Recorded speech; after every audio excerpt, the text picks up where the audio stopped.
राधा स्वामी दयाल की दया, राधा स्वामी सहाय, राधा स्वामी।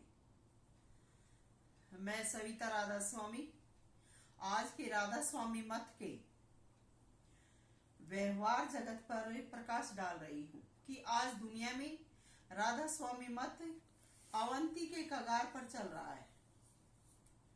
आम दुनिया तो इसके नियम कायदे व कानून को नहीं जानती, आम दुनिया इससे अनभिज्ञ है।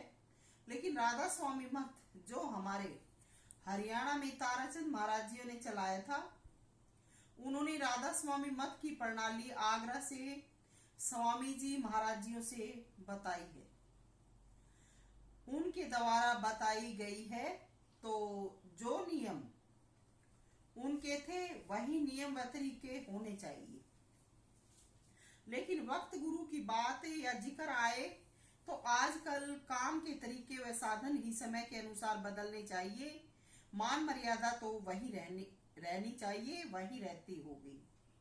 ताराचंद जो कि हरियाणा में राधा स्वामी मत के प्रवर्तक माने जाते हैं, उन्होंने स्वयं ने लिखा है कि जब बेटी बाल्यावस्था में हो तो माता पिता के कंधों पर खेलती है, क्योंकि बेटी अबोध व नादान है, उसमें कोई हरकत नहीं होती।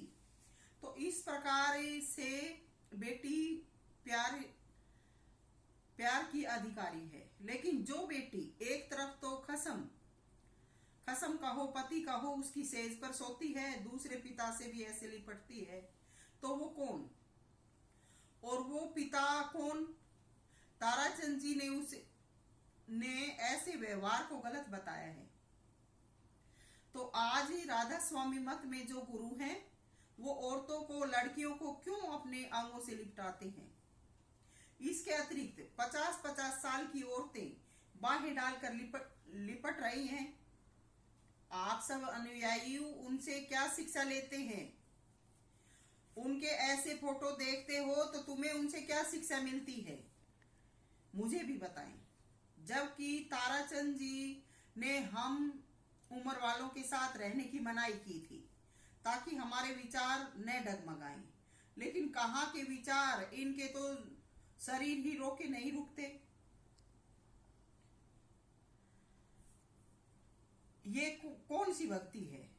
गुरु बैठता है तो 50 साल की उम्र की औरत गुरु के पैरों के नीचे अपने पैर लगाकर बैठती है, गुरु के पैरों के नीचे तक अपने पैरों को देखती है, और ऐसे गुरु अपनी शोभा शान दिखाते हैं।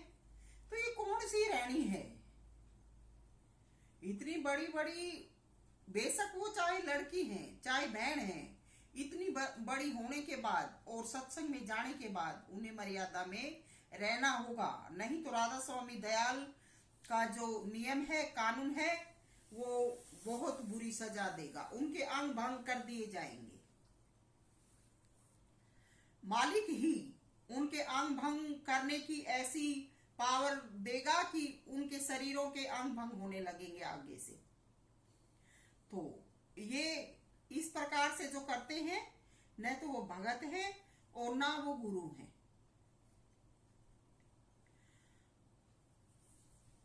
और मैं ताराचंद की बातों को छोड़कर कहती हूं कि अगर कोई औरत अगर गुरु को भगवान या गुरु मानती है तो भागकर गुरु के चरणों में गिरे, क्योंकि गुरु के चरणों में गिरने से आशीर्वाद मिलता है।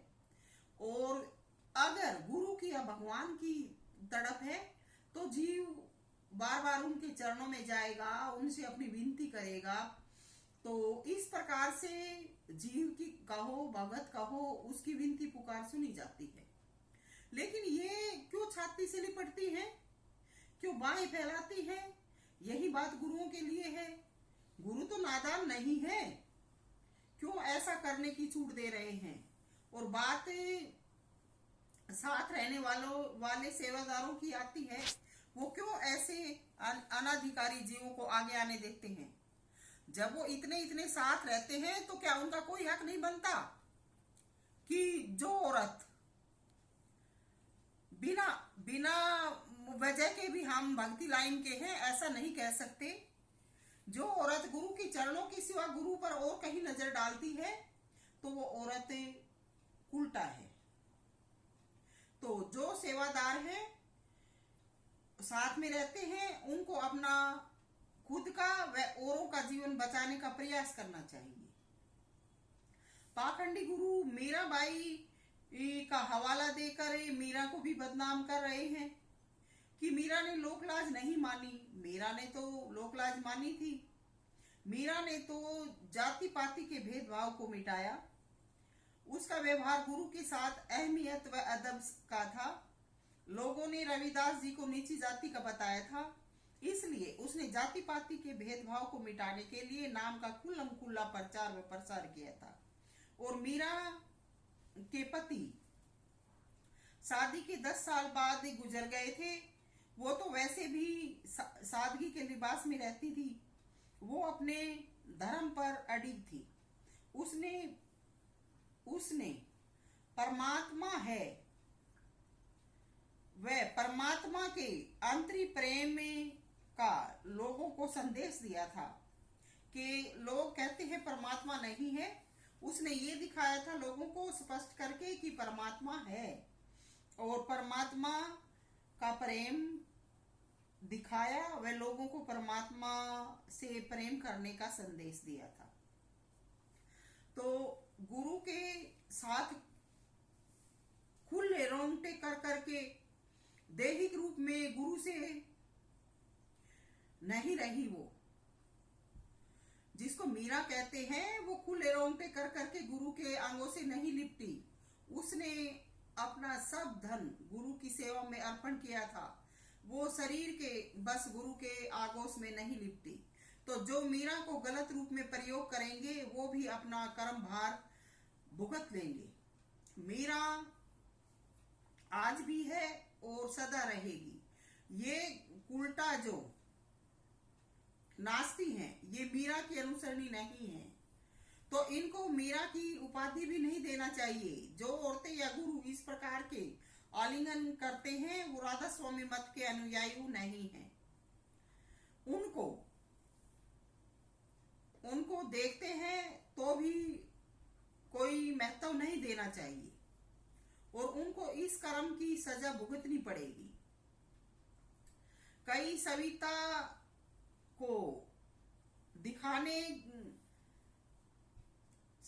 दिखाने की व सविता को जलाने की कोशिश करती हैं। सविता का भला इन बातों से क्या लेना देना। सविता तो सत्पुरुष की ड्यूटी पर है, जैसा भी देखती है इशारा कर देती है। मालिक अपने आप संभाल लेते हैं। सविता ने जो ज्ञान ध्यान किया है, मालिक की मेहर पाई है, नेम नियम व्रत के पाई है। सविता क्यों इनकी तरह पागल होगी। सविता के जीवन में इन बातों का, इन चीजों का कोई स्थान नहीं है। सविता परमपिता परमात्मा की सहभागी है। परमात्मा इसको इस प्रकार का कुछ भी महसूस नहीं होने देते। ये ऐसे जनों के लिए संदेश भी है व इनके लिए हकीकत भी है। तो मीराबाई तो दिल से साफ पाक व धवल थी। उसको गुंडागर्दी नहीं आती थी। उसका छल से राज लेने का मंसूबा नहीं था। वो तो परमात्मा के प्रेम में लीन रहती थी। उसका प्रेम अद्वितीय था।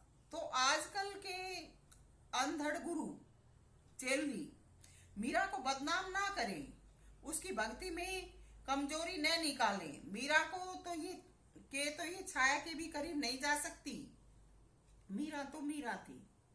ये नागिन मीरा कही जाएंगी क्या, जो भक्ति का ढोंग कर इन भक्तों को भी फंसा रही है। कई जगह पर मेरे ख्याल से तो ये कबीर दास की ही शब्द की लाइनें होंगी। वैसे ये बड़े महाराज जी, ताराचंद महाराज जियों के भी हमने कैसेट वगैरह में सुनी है। तो उन्होंने एक जगह पे वर्णन किया है कि उन्होंने तो मंदिर माया लिखा है। मंदिर माया स्त्री नहीं भगत के काम। तो मंदिर शब्द गलत लिखा गया है। हमारे राधा स्वामी मत दिनोद के जो भी पत्रिका या जो भी संदेश दिए जाते हैं उनमें ये मंदिर शब्द गलत लिखा है। तो मंदिर की जगह मदिरा आएगा। मदिरा माया स्त्री, नहीं भगत के काम। यूं तो संसार स्त्री जाति के बिना अधूरा है, लेकिन यहाँ जिक्र भगत का आया है, क्योंकि भगत जो होते हैं वो वासनाओं व विषयों से उभरे होते हैं। ऐसे भक्तों को ये चीजें शोभा नहीं देती हैं। अब मैं जिक्र महात्मा बुद्ध का करूंगी, जिनको पूरा संसार बुद्ध मानकर पूजता है। जब महात्मा बुद्ध पूर्ण ज्ञान होने पर अपनी जन्मभूमि पर आए, लोगों ने बुलाया तो अपने पिता से मिलने आए। पिता से मिले, उनकी जो धर्मपत्नी थी यशोधरा वो ध्यान में बैठी थी, और जब उसको ध्यान में संदेश मिला, मालिक ने संदेश दिया, तो उसने अपने पुत्र से कहा कि जाओ बेटा, तुम्हारे पिता आए हैं, उनका दर्शन करो, उनसे मिलो।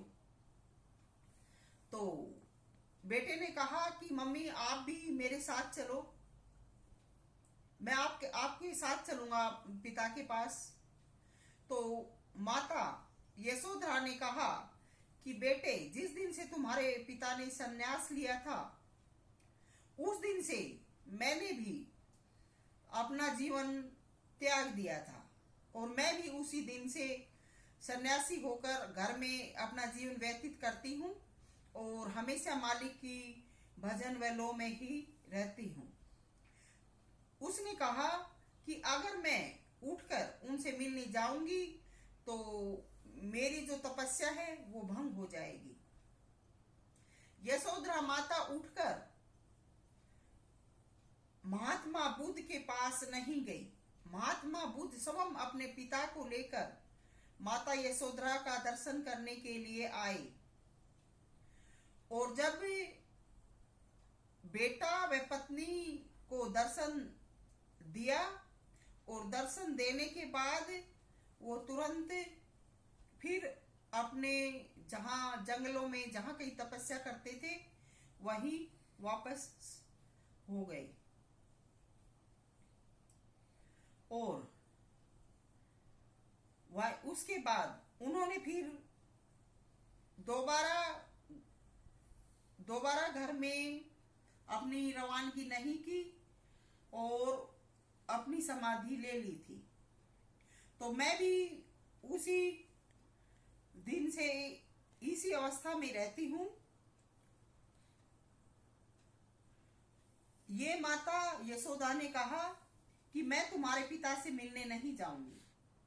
अगर मैं उठकर उनके सामने जाती हूँ तो मेरा धर्म भंग हो जाएगा। वो अपनी जगह से नहीं हिली।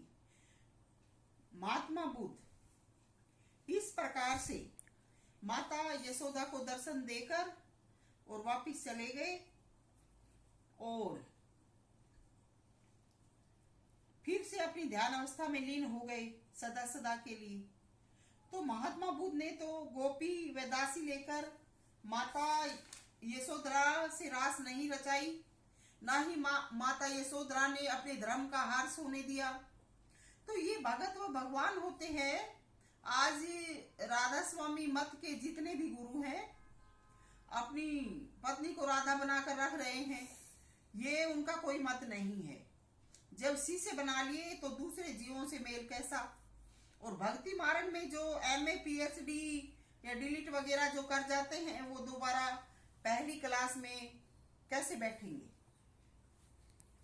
या तो राधा स्वामी मत में जो पूर्ण मंजिल पा जाता है वो गिरेगा नहीं, और जो गिर भी जाता है तो वो दोबारा से फिर इस लाइन पर नहीं चलेगा,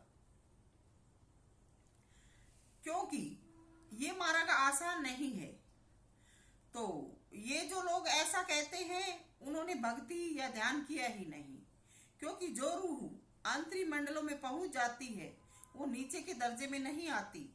जो शरीर